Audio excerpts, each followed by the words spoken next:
Send it.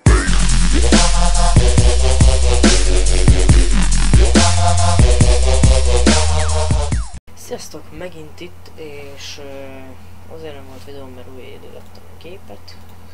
Most 64 GB RAM-ot vettem bele. Egy 64 bites okrendszerem van, az értékelés. Azért egész jó, videókártya és processzor.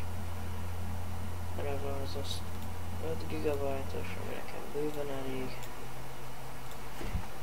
És a GTA 4-et telepítem pillanatnyilag. Gyorsan elégítem, hogy közel fut a Rain Meteor. Ja, kérje a CD-t.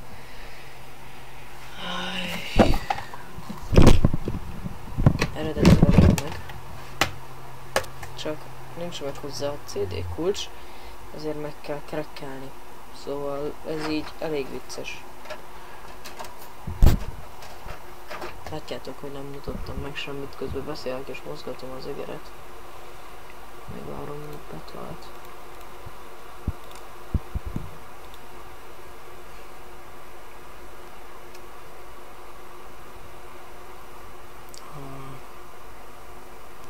Olvassa már be a CD-t.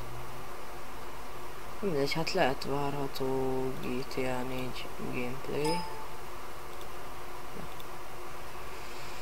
Ja, hát ennyi is lett volna.